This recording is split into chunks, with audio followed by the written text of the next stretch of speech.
먼저 지난 시간에 살펴본 메소포타미아에 대한 이야기를 조금 다시 복습을 하도록 하겠습니다.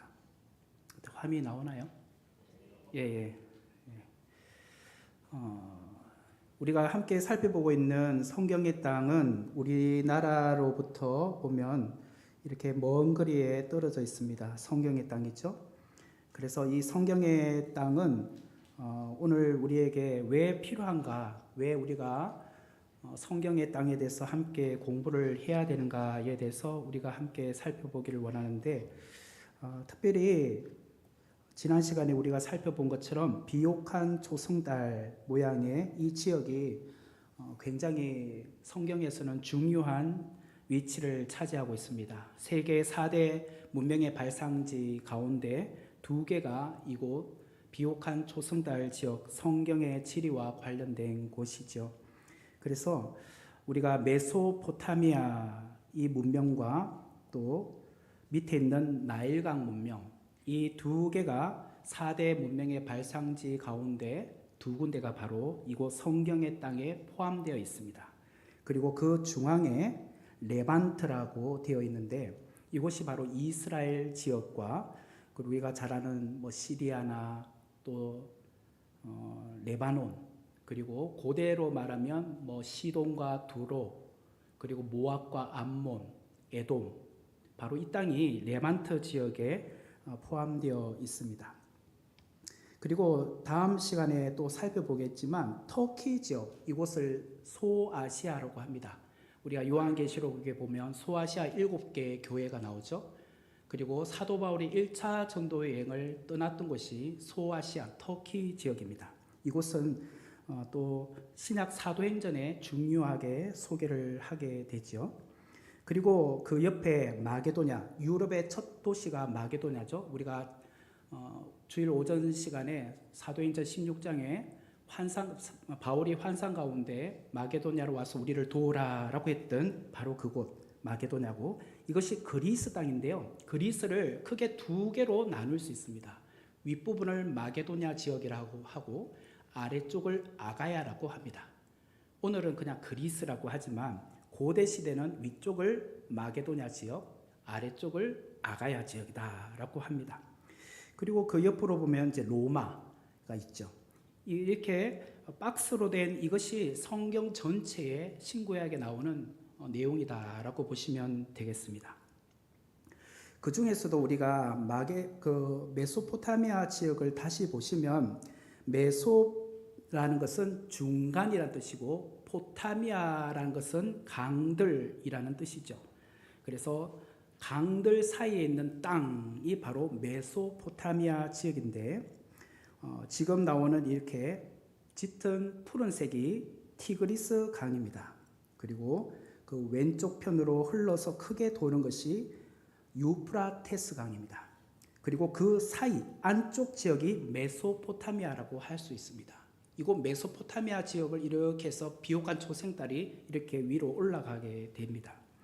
그리고 고대 창세기에 보면 에덴 동산이나 바벨탑, 그리고 갈대아 우르, 이 모든 것이 바로 이 메소포타미아 지역에서부터 시작이 되죠. 그래서 위쪽을 아수르라고 하고 아래쪽을 바벨론 제국이라고 합니다. 그래서 유다에 보면은 여기가 이스라엘, 죄송합니다. 여기가 이제 파란색으로 할게요. 붉은색으로 할게요. 여기가 이제 이스라엘 땅이면 북쪽이 북이스라엘이죠. 북이스라엘은 아수르에게 멸망을 당하고 남유다는 바벨론에게 멸망을 당하죠. 그리고 나중에 바벨론 유수로 해서 다시 귀환하게 되는데, 그 역사적인 것은 차차 앞으로 배우게 되겠습니다. 그리고 티그리스 이 강을 창세기에 보면 힛데겔이라고 나오죠. 힛데겔이라고 나옵니다. 다시 쓸게요. 힛데겔. 그 다음에 유프라테스 강을 유프라데라고 소개를 합니다. 에덴 동산의 발원지라고 해서 4개의 강을 소개할 때 지난 시간에 우리가 한번 살펴보았습니다. 자, 여기까지 우리가 지난 시간에 살펴봤는데 다루지 않았던 부분 중에 하나를 지금 다루고자 합니다. 메소포타미아 지역은 달신을 섬겼다고 합니다. 달신의 이름이 난나신이라고 합니다. 여기 보면 난나신. 그리고 이 난나신을 잘 보시면 특징이 있습니다. 여기 머리 위에 보면은 무슨 모양이죠? 이 머리 위에 이런 모양이 돼 있죠. 이렇게. 그쵸? 초성달입니다. 예, 초성달. 비옥한 초성달 때 초성달. 예. 자, 여기도 보면 달이 있죠. 여기도. 그래서 난나신은 달을 숭배하는 신입니다. 그러면은 이 난나신이 달을 숭배한다는데 왜 그러면 달을 숭배할까? 여러분, 태양하고 달 중에 무엇이 더 무섭습니까? 태양이 더 무섭습니까? 달이 더 무섭습니까? 태양이다. 달이다. 나는 아무것도 아니다. 모르겠다. 그죠? 우리가 흔히 태양이 더 무섭다고 생각을 하잖아요.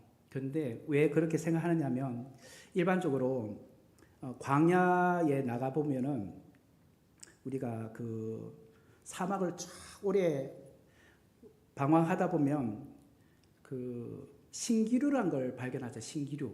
분명히 물이 없는 것 같은데 물이 있어 보여요. 그럼 막상 막 뛰어가 보면 또 물이 없어. 그러다 보면 또 갈증을 느끼고 그러다가 보면 지치고 탈진하게 되는 그런 것이 있죠. 그러다가 결국은 태양 때문에 죽기도 하죠. 그런데 뭐 우리가 생각할 때 달, 별, 이 뭐 수많은 천체가 뭐가 그리 무섭나? 왜 굳이 메소포타미아 지역 사람들은 달신을 섬겼을까? 난나신을 섬겼을까? 또 이 난나신은요, 여신이에요. 여자신이에요. 여러분, 이것을 알려면 이거 태음력을 알아야 되는데, 태음력. 달은 결국은 태음력, 음력하고 관련이 있습니다. 음력. 무슨 말이냐면, 여러분 그 바다 낚시 좋아하시는 분 계십니까? 낚시를 좋아한다. 자, 그러면 바다 낚시를 할 때 뭘 확인하고 나갑니까? 물때. 그죠? 물때를 보고 나갑니다. 물때는 또 뭘 보고 확인을 하는 겁니까? 음력, 달을 보고 합니다. 달 그림자를 보고 만조냐, 또 이렇게 그 달이 둥근 보름달이냐, 뭐 금음달이냐 이런 것을 본다는 거죠. 자, 저는 잘 모르는데 인터넷 검색을 해보니까 쭈꾸미 낚시는 쭈꾸미 낚시는 금음하고 보름이 잘 될까요? 아니면 상현, 하현달, 이게 뭐냐면 반달입니다. 뭐 한쪽 이쪽으로 치우치면 상현, 이쪽으로 치우치면 뭐 하현, 이런 식으로 반달 모양이 이쪽에 있느냐 이쪽에 있느냐 따라서 좀 달라지는데, 쭈꾸미 낚시는요, 이 상현이냐 하현달이냐에 따라서 출몰이 된다고 합니다. 그래서 보름이나 금음달에는 사실은 쭈꾸미가 안 잡힌대요. 대신 농어를 잡으러 가려면 보름달이나 금음달에 나가야 된답니다. 아셨습니까? 낚시를 좋아하시는 분은 그러니까 달 그림자를 보고 나간다는 거예요. 그 무조건 그냥 나간다고 해서 다 잡히는 게 아니에요. 그리고 도다리 낚시는 상현달하고 하현달 때 나가야 된다는 거예요. 결국 낚시하러 갈 때는 양력을 따지는 것이 아니라 음력을 따져야 돼요. 그리고 물때도 마찬가지죠. 음력을 봐야 밀물인지 썰물인지를 알 수 있다라는 것입니다. 여러분, 밀물이라는 밀물은 뭔지는 아시죠? 썰물도 아시고. 밀물이라는 이게 영어로 어떻게 되냐면 flood tide라고 합니다. flood tide. tide라는 것은 조류, 조수, 흐름이란 뜻이고, flood라는 것은 홍수예요. 근데 이걸 밀물을 flood tide라고 쓰는 거예요. 그리고 밀물이 이렇게 밀려온다는 것이 홍수, 물이 차오르니까 이렇게 우리 영어로 표현을 한다는 거예요. 다시 말하면 달의 인력에 따라 밀물이 될 수도 있고 썰물이 될 수도 있죠. 그래서 그것이 또 낚시할 때도 영향을 미치게 되는 것입니다. 인력은 공간적으로 떨어져 있는 두 물체 간에 서로 간에 끌어당기는 힘입니다. 지구와 달 간에 끌어당기는 힘에 따라서 결국은 만조가 될 수도 있고 혹은 간조가 될 수도 있다는 거예요. 밀물, 썰물이 될 수 있다라는 것입니다. 근데 이것이 바벨탑 사건하고도 연관이 있습니다.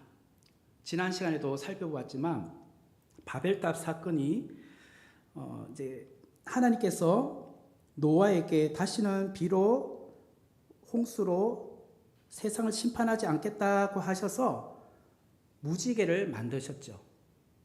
그럼에도 불구하고 101년 후에, 정확하게 101년 후입니다. 후에 바벨탑 사건이 일어나게 됩니다. 그리고 이 바벨탑이란 것은 정확하게 표현하자면 지구라트입니다. 지구라트. 바벨탑이라고 우리는 성경에 나오지만 지구라트를 만들었다는 거예요. 지구라트는 것이 이렇게 탑을 이렇게 쌓아 올라가는 겁니다. 둥글게 이렇게 해서 올라가기도 하고 계단식으로, 여기 보면 계단으로 이렇게 있죠. 이렇게 계단으로 해서 올라가게 만들기도 하고. 그런데 이렇게 해서 정상으로 올라가면 무엇이 있느냐면 이렇게 해서 자꾸 쌓아서 올라가면 제일 위쪽에 신전을 만들었어요. 신전을 만들고 결국은 그 밑에다가 이렇게 뭘 칠하냐면 역청을 칠했어요. 역청. 화면이 안 나오는데 저기 나와요? 예, 그럼 됐습니다. 저기 안 나와가지고 또 꺼졌나 싶어서. 네, 역청을 발랐어요. 역청을 발랐다는 것은 물이 스며들어오지 않도록 하기 위해서 역청을 발랐다라는 것이죠. 분명히 하나님께서 무지개를 주셨는데 무지개란 것은 레인보우라고 지난 시간에 말씀을 드렸습니다. 여기서 보우라는 것이 활이라고 했습니다. 활이 우리가 상대편이 이렇게 쏘면 바깥으로 이렇게 나가야 되는데 하나님 쪽으로 지금 활을 쏘는 겁니다. 지금 이렇게 활이 이렇게 나가는 거잖아요. 우리가 하나님 쪽으로 쏘고 있는 것과 똑같은 모양으로 되어 있잖아요. 하나님께서 자기에게 활을 겨누고 있는 거예요. 다시는 내가 물로 심판하지 않겠다. 그러면서 무지개를 주신 거예요. 레인은 비고 물이고 그 다음에 보우는 활이잖아요. 그러면서 내가 무지개 언약을 주겠다고 하셨음에도 불구하고 인간들은 101년 뒤에 이렇게 지구라트를 만들고 역청을 바른 거예요. 역청을 발라서 하나님께서 다시 물로 심판을 하더라도 이 역청을 발랐으니까 이건 무너지지 않는다는 거예요. 그리고 우리는 그 위에 올라가서 생존하면 된다고 생각했던 사람들이 바로 이 고대 시대 바벨탑에 있었던 사람들이었어요. 이들은 언어가 하나였기 때문에 이런 일을 하게 되었죠. 그래서 우리가 메소포타미아라고 하면은 이제 우리가 알아야 될 것은 음력을 따졌구나. 태음력, 태양력이 아니라 태음력. 태양력은 이제 지금부터 공부하게 될 이집트입니다. 그래서 달을 연구하고 별자리를 연구하고 천체를 연구했던 것이 메소포타미아 지역의 사람들입니다. 그것이 결국 바벨론, 그 다음에 아수르 제국, 메데와 바사 제국. 이 나라들은 고대 시대부터 천문학에 관심이 많았다는 거예요. 그것이 결국 신약으로 가면 예수님이 탄생할 때 동방으로부터 사람들이 옵니다. 동방박사. 이 동방박사가 메소포타미아 지역입니다. 그 사람들 늘 별자리를 보고 달을 연구했던 학자들이었기 때문에 특별한 어떤 큰 별이 나타남으로 말미암아 동방으로부터 그 별을 보고 베들레헴까지 오게 되는 거죠. 이런 배경들이 다 있다는 것이죠. 오늘은 이제 이집트에 관련된 이야기를 하겠는데요. 이집트는 이렇게 북아프리카 지역에 보면 이렇게 사각형으로 딱 되어 있는 이쪽 지역입니다. 이렇게 해서 사실은 여기까지 시나이 반도까지 이 모든 지역이 이집트입니다. 고대는 애굽이라고도 합니다. 그러면 이곳에서 이제 카이로라는 곳은 여기 있는데요. 카이로가 오늘 수도죠. 이 시대의 수도 카이로가 있는데 여기서 제가 여러분에게 한 가지 말씀드리고 싶은 것은 여기 두 번째 동그라미에 두 번째 줄에 보면 히브리어로 카디마라는 단어가 있습니다. 카디마. 이 말의 뜻은 전진, 앞으로라는 뜻인데요. 이 말이에서 사실은 케드마라는 히브리어가 나왔습니다. 히브리어는요, 자음 문자입니다. 자음 문자. 그리고 다시 말하면 거기 앞에 카디마의 키역, 디귿, 미음이 자음이죠. 똑같이 뒤에 동쪽이란 것도 키역, 디귿, 미음, 자음이 똑같죠. 그래서 같은 어원이란 뜻입니다. 그래서 카디마라는 단어의 뜻은 전진, 앞으로라는 뜻이고 또 케드마라는 것은 동쪽이라는 뜻인데 히브리 개념에서 앞으로 간다, 전진한다는 것은 동쪽으로 간다는 뜻이란 거예요. 이걸 아셔야 돼요. 자, 우리나라는 동서남북 할 때 앞으로 가면 주로 어디를 많이 말하나? 어느 쪽을 말하죠?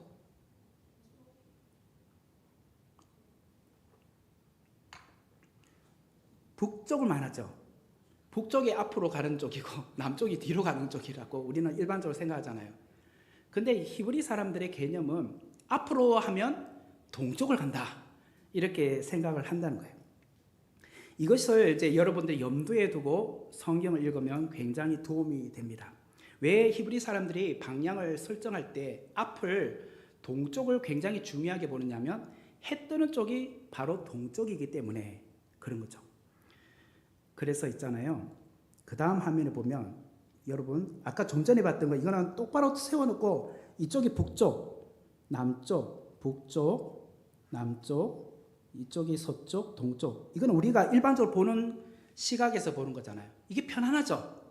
그러나 사실 성경을 볼 때는 이렇게 봐야 더 재밌습니다. 그리고 이게 일반적으로 많이 보는 관점이에요. 앞으로니까 동쪽이 위쪽이 있죠. 그 밑에면 이제 아래쪽은 서쪽입니다. 그리고 오른쪽이 남쪽입니다. 왼쪽이 북쪽입니다. 이게 이제 성경이 말하는 개념이에요. 왜 그런가? 여러분 이게 뭐죠? 지성소 안에 보면 법궤가 있습니다.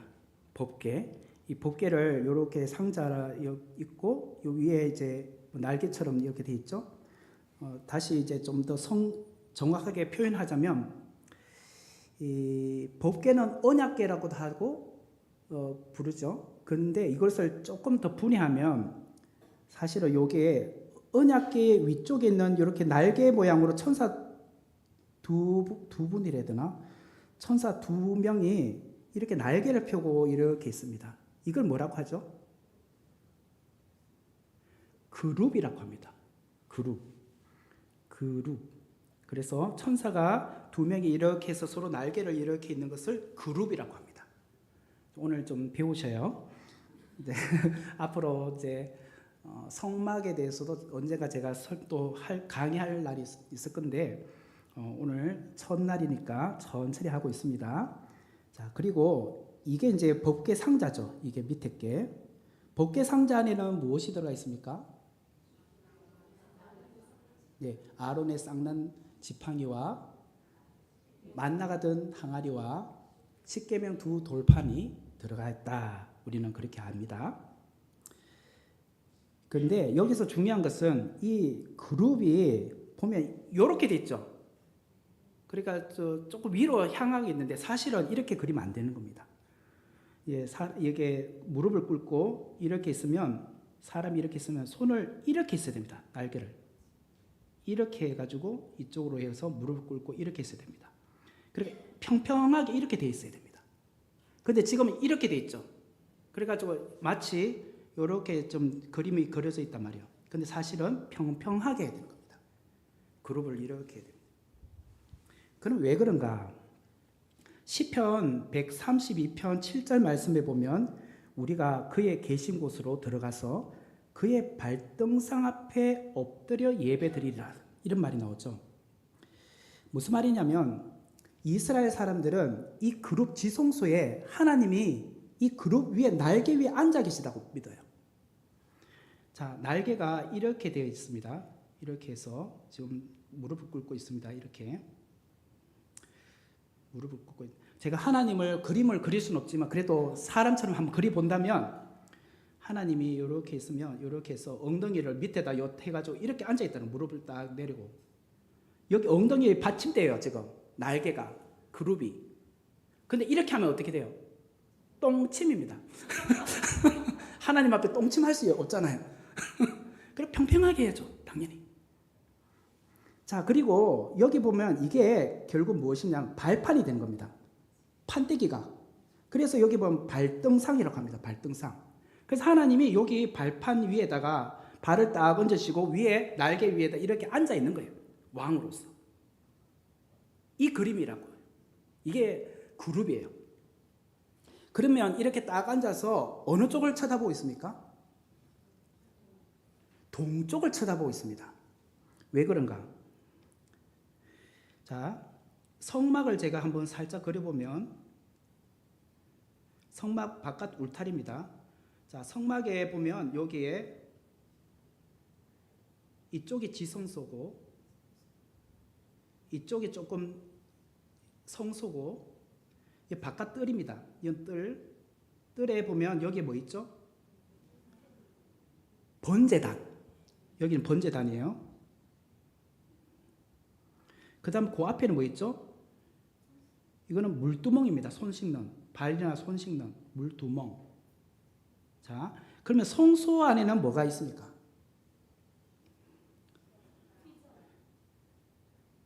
뭐 휘장도 있죠. 자, 이제 성소만 그려볼게요. 지성소하고 성소만. 자, 여기가 지성소, 여기는 성소라고 했습니다. 성소 안에는 무엇이 있는가? 여기 이쪽에는 금촛대가 있습니다. 금촛대. 이쪽으로 해가지고, 그러니까 제가 그림을 너무 잘 그려서 그래요. 이게 하나로 돼가지고 중앙으로 하나 올라가고 세 개가 이렇게 갑니다. 아시겠죠? 이게 지금 왜 제가 그림을 못 그리냐면 이게 좀 불안해서 그래요. 이게 완전히 딱 눕혀지지 않아가지고 좀 그런 거니까 이해해 주세요. 여기다가 감람유로 해서 불을 피우는 거예요. 이렇게 피우는데 이게 성경에 보면 한 덩어리의 금으로 해서 이렇게 뽑아내고 이렇게 뽑아내고 이렇게 뽑아냈다고 성경에 나옵니다. 오홀리압하고 그래 보면은 성경에 그렇게 나와요. 이게 굉장히 어려운 겁니다. 우리가 하나 해가지고 여기다 딱 붙여놓고 또 그 다음에 붙여놓은 게 아니라 하나의 금덩어리로 이렇게 선을 올라와서 여기서 쭉 올라가고 여기서 또 이렇게 선을 빼고 이렇게 빼고 근데 이것이 다 관통하는 거예요. 안에 감람유가 다 흘러가서 가야 되니까. 그래서 이것이 중앙에 심지어 여기에 그 제사장의 그 감람유를 넣어요. 감람유 넣으면 쭉 타고 밑으로까지 내려가겠죠. 그러면서 다시 기름 차오를 겁니다. 차오르면서 어떻게 돼요? 옆에 끝까지 같이 차올라가요. 그래서 가득 채우는 거예요. 그래서 밤새도록 그것이 심지에서 타는 겁니다. 그래서 성소 안을 비춰주는 거예요. 이게 굉장히 어렵다는 거예요. 그리고 맞은편에 여기는 무엇이 있느냐면 떡상이 있습니다. 떡상. 예? 떡상. 그리고 앞쪽에는 무엇이 있었죠? 여기 앞쪽에. 이게 분향단입니다. 분향단. 분향단은 향을 피워서 하나님 앞에 제사를 드릴 때 향으로 피우기 때문에 이제 성소 안이 가득 연기로 자욱해지는 겁니다. 그래서 다시 말하면 매일같이 오전 상번제 해 뜰 때 이제 들어가는 건데 오전 상번제 때 제사장들 중에 순번을 정해서 한 명 뽑습니다. 뽑아서 그 사람이 들어갑니다. 신약에 보면 사가랴 누구죠? 이제 우리가 성경을 많이 알아야 되는데 사가랴가 누구냐면 세례요한의 아버지.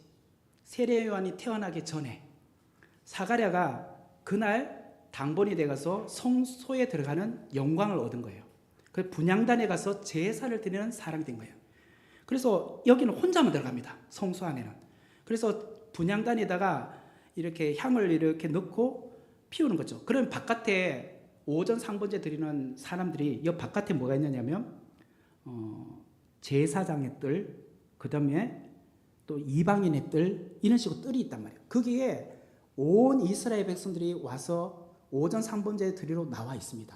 그러면 성소 안에 제사를 드리러 들어간 그 제사장이 나올 때까지 기다린 거예요. 그런데 그날따라 이 사가랴라는 사람이 안 나오는 겁니다. 어떻게 됐죠? 벙어리가 됐잖아요. 왜 벙어리가 됐죠? 성경을 안 읽습니까? 아는데 일부러 모른 척 하는 거죠? 네, 혹시 실수할까봐 괜히 말했다가 틀렸네? 뭐 그럴까봐. 그래, 괜찮아요. 틀려도 괜찮으니까. 그때 사가랴는 이미 나이가 많은 사람이었잖아요. 제사장으로. 근데 너의 이제 몸에서 이제 아이가 태어난다. 그걸 증표로 네가 벙어리가 될 거다는 거죠. 그 아이가 태어날 때까지. 그러다 보니까 이 벙어리가 된 거예요. 원래는 제사장이 안에 들어가서 분향단에서 분향하고 나오면, 그러면 분향단에 연기가 쫙 하잖아요. 자욱하면 어떻게 되냐면 그 연기가 지붕을 타고 올라옵니다. 그러면 성소, 다시 그리면 성소를 이렇게 꺾어서 이렇게 그리면 있잖아요.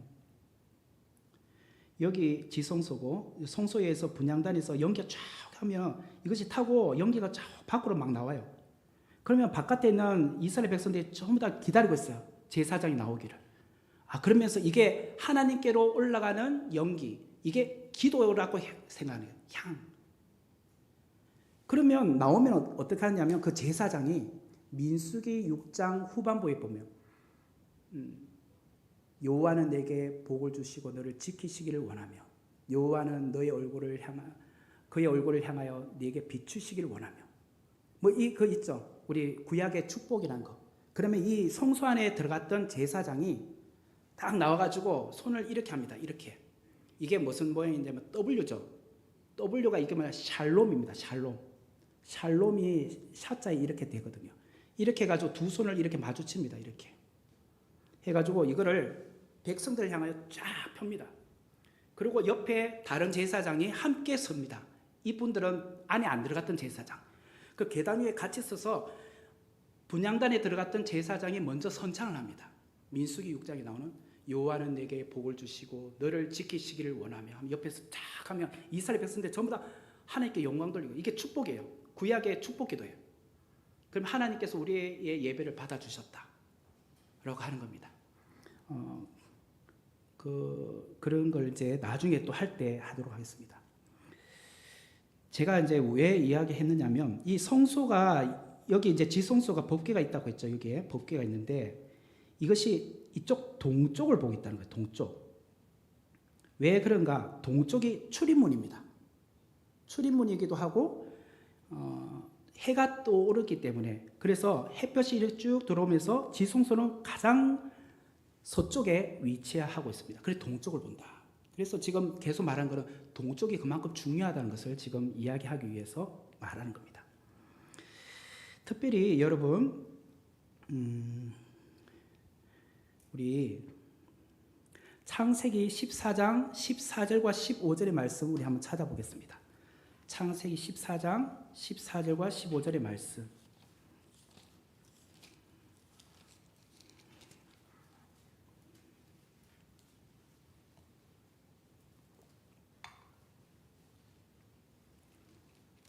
창세기 14장 14절과 15절의 말씀 제가 읽겠습니다.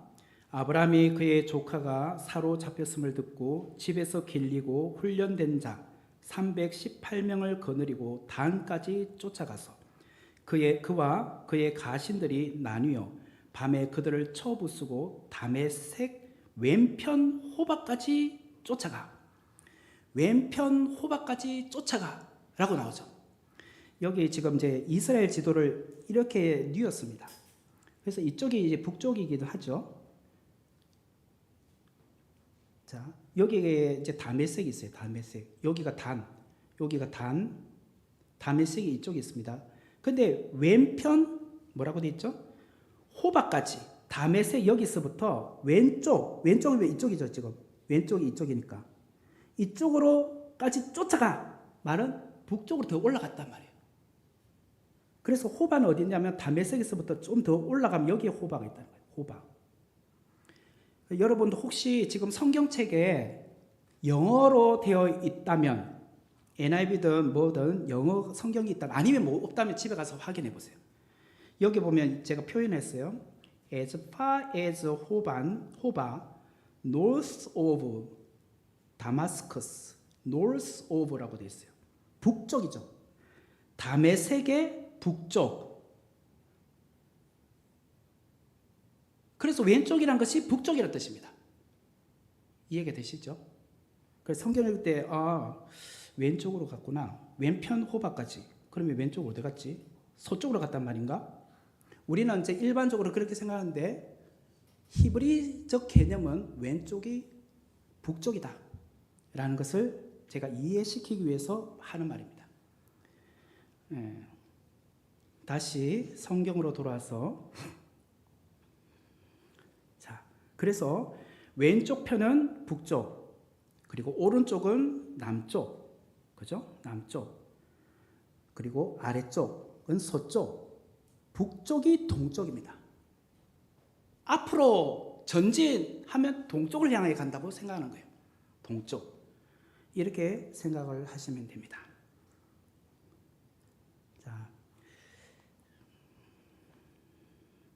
자, 이집트를 다시 보시면 이집트는 우리가 흔히 여기 파란색으로 이렇게 되어 있는 거 있죠? 이게 나일강입니다. 나일강. 자, 그러면 나일강이 어느 쪽에서 어느 쪽으로 흐를까요? 북쪽에서 남쪽으로 흐를까요? 남쪽에서 북쪽으로 흐를까요? 자, 다시 말하면 이렇게 흐를까요? 이게 1번. 아니, 이렇게 흐를까요? 2번.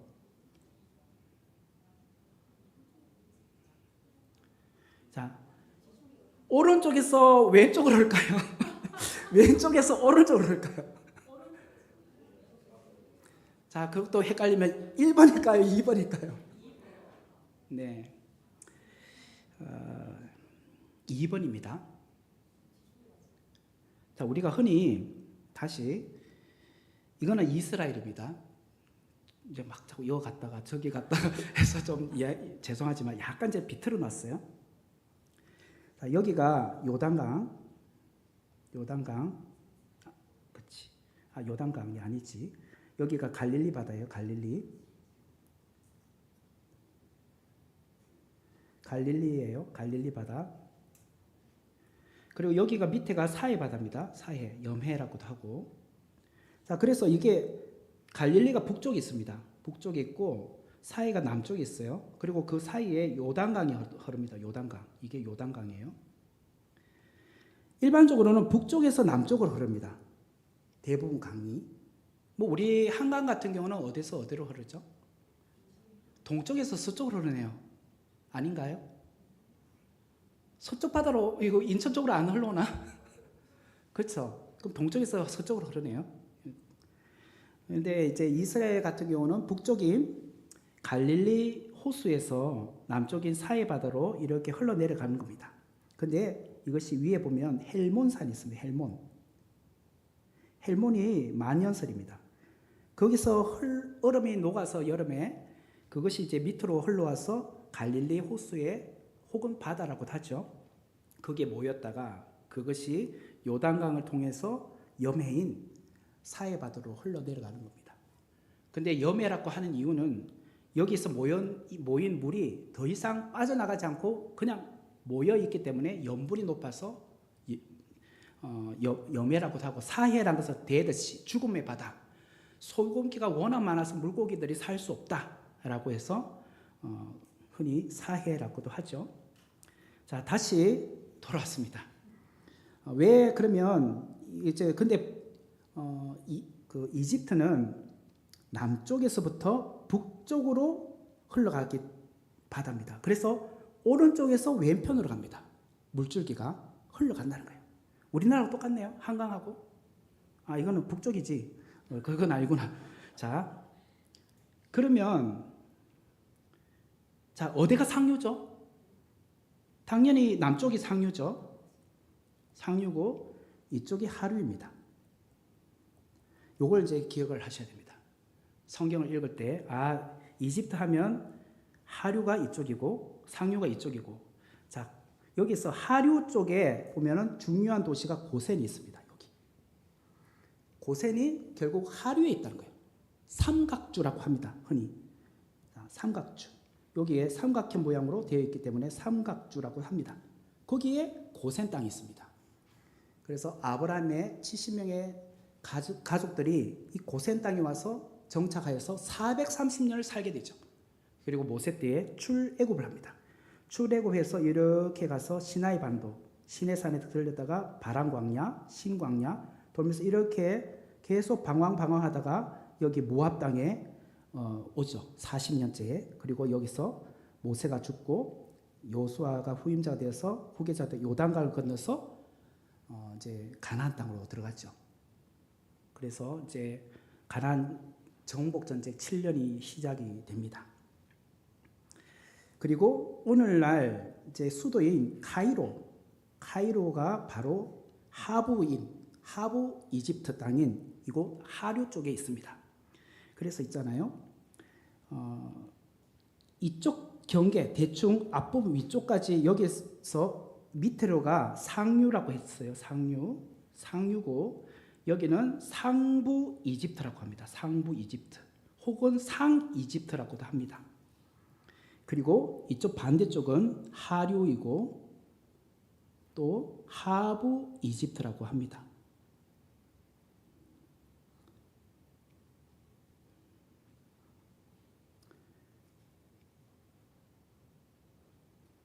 여기서 상부 이집트에서 중요한 도시가 어디냐면 여기 테베라는 곳입니다. 테베. 좀 글자 크게 쓸게요. 테베이고 이것을 구약 성경에는 노아몬이라고 나옵니다. 노아몬. 여기 제가 노아몬이라고 썼습니다. 여기 보면 여기 오른쪽에 제일 위에 보면 노아몬. 이것을 테베라고도 부르는데 노아몬. 나훔서 3장 8절 우리 한번 같이 찾아보도록 하겠습니다.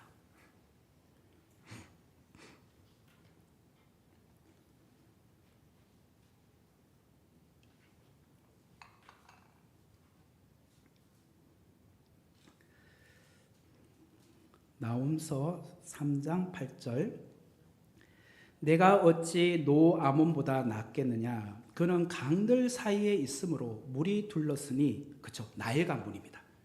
바다가 성루가 되었고 바다가 방어벽이 되었으며 라고 나오죠. 그리고 예레미야서 46장 25절에 보면은 노의 아몬이라고 나와요. 노의 아몬 이게 노아몬을 말합니다. 제가 예레미야서 46장 25절을 읽어드리겠습니다. 만군의 여호와 이스라엘의 하나님께서 말씀하시니라 보라 내가 노의 아몬과 바로와 애굽과 애굽 신들과 왕들 곧 바로와 및 그를 의지하는 자들을 벌할 것이라. 여기서 노의 아몬이라고 나와요. 왜 이 노의 아몬인 노아몬이 중요하냐면 고대 시대 이집트의 수도입니다. 여기가 수도였다는 거예요. 그러니까 모세 시대 때도 아마 이곳을 중심으로 파라오가 나라를 다스리다가 아마 이스라엘 그 야곱의 후손들이 야곱이 왔었을 때 정착할 곳을 요셉이 고센 땅을 달라고 하죠. 그래서 조금 거리를 둔 이쪽 지역의 하부 쪽에다가 그쪽을 정착하게 달라고 바로에게 요청을 하게 된 것 같아요. 우리는 목축을 하기 때문에 하류 쪽이 좋습니다. 왜? 물이 이쪽 하류 쪽은 조금 더 기름지거든요. 물이 이렇게 와서 마지막에 모인 곳이니까 주변이 더 푸른 초원으로 형성되어 있기 때문에 그렇다라는 것입니다. 여기까지 이해가 되시죠? 근데 얘기 하다 보니까 시간이 너무 빨리 가는 것 같아요. 어떻게 해요? 8시가 다 됐다. 주여 어떻게 하겠어요? 2분만 더 하고 마쳐야지 뭐.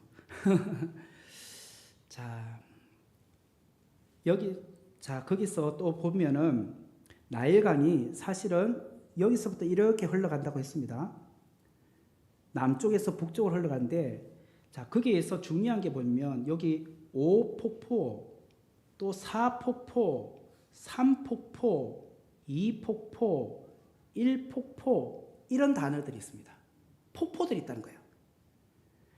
이 이집트가 왜 정말 좋은 그 땅이라고 하기보다 천혜의 요새였느냐면 외세 침입을 많이 안 받았던 이유가 다시 말하면 남쪽으로는 서쪽으로는 사하라 사막, 북쪽으로는 동부 광야, 광야 있고 밑으로는 사하라 사막이기 때문에 외세가 쳐들어오기 힘들어요.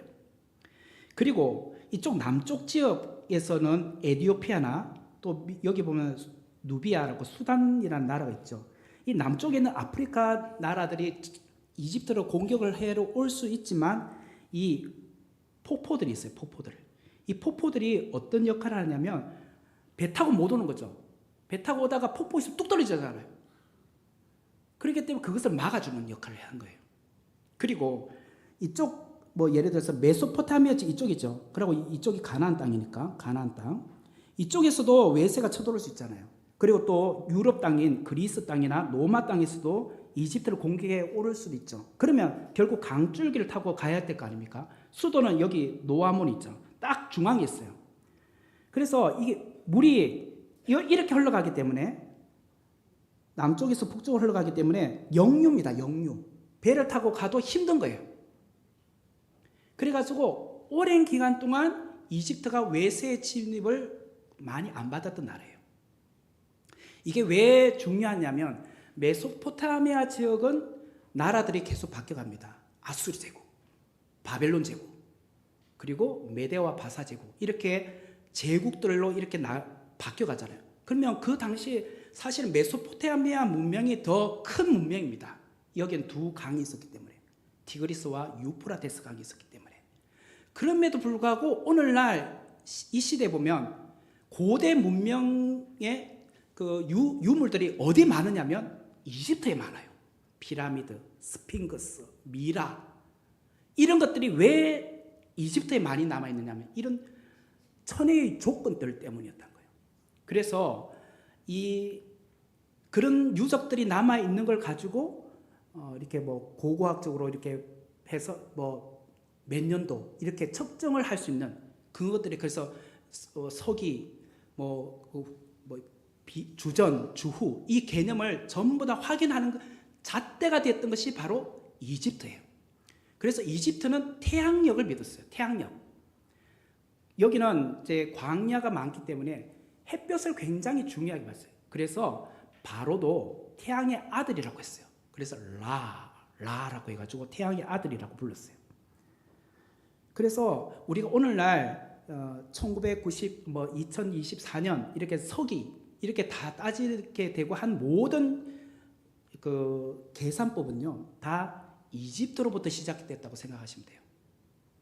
이거는 고대 유물들이 다 이쪽에서 많이 발굴되고 남아있기 때문에 그것을 추적하면서 이렇게 해서 서기가 나오기 시작했다라고 보시면 될 것 같아요. 그래서 제가 이제 마지막으로 하나만 더 하고 마치면 나머지는 다음 시간에 또 하겠습니다. 너무 걱정하지 마시고 역사라는 단어가 있습니다. 역사, 히스토리. 역사라는 단어가 있죠. 이 역사라는 단어가 히스토리가 사실은 히스와 스토리가 합쳐진 단어입니다. 히스는 그의 이야기, 예수님의 이야기입니다. 이게 역사입니다. 처음 알았습니까? 그이가 누구지? 난가? 나의 역사인가? 뭐 그렇게 생각하지 마시고 히스토리는 히스와 스토리, 예수님의 역사다. 그래서 있잖아요. 또 중요한 것은 주전, 기원전과 주후, 기원후를 나누는 시점이 예수님의 탄생이라는 거예요. 그래서 BC라는 말, 주전이라고 하죠. Before Christ, 예수님이 오시기 전을 말하죠. AD라는 것은 아노 도민이라고 합니다. 아노라는 말은 해라는 뜻이고 해. 도민이라는 것은 주인이라는 뜻입니다. 주인. 그래서 주님의 해. 이게 AD입니다.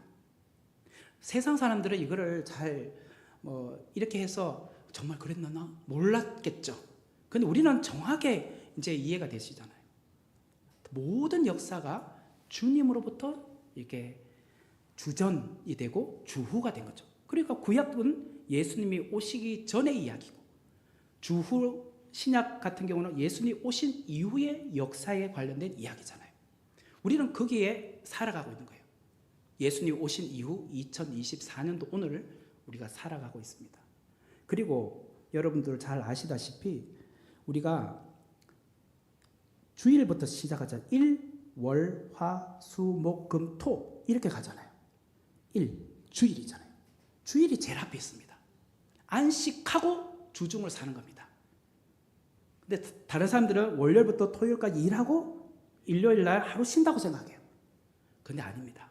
지금 모든 단련마다 일이 제일 앞에 있습니다. 주일이 제일 앞에 있다는 거예요. 우리는요, 주일날 온전히 주님 앞에 예배 드림으로, 그리고 나머지 6일을 세상 가운데 사는 겁니다. 이 개념이에요. 그러니까 여러분들 이것만 잘 알고 믿지 않는 사람들한테 전도할 때나 이야기해줘도요, 아, 그렇구나. 모든 역사는 예수님 중심으로 BC와 AD로 나눠주는구나. 그리고 히스토리가 예수님의 이야기였구나. 그리고 이 일월화수목금토 이것만 잘 설명해줘도 교회 나가겠죠, 당연히. 우리가 이제 요거를 잘 기억하셔서 우리가 어떻게 좀 전도하는데 효과가 될까, 또 우리의 신앙을 어떻게 하면 더 잘 세울 수 있을까, 좋은 그런 계기가 되기를 바랍니다. 기도하고 마치도록 하겠습니다. 은혜로우신 하나님 감사합니다. 오늘 주신 이 귀한 말씀을 통하여 정말 예수님이 모든 역사의 주관자 되시며 주인 되심을 고백합니다. 오늘 이집트를 통하여서 배운 거 또 우리가 다 기억하여서 또 성경을 읽을 때 그 맛을 더 깊이 알고 재미를 누리며 또 성경에 대해서 더 깊이 또 묵상하는 우리 모두가 되게 하여 주옵소서. 돌아가는 발걸음과 내일부터 6일간의 우리 세상 가운데 살 때도 믿음으로 살아가게 하여 주옵소서. 예수님의 이름으로 기도합니다. 아멘.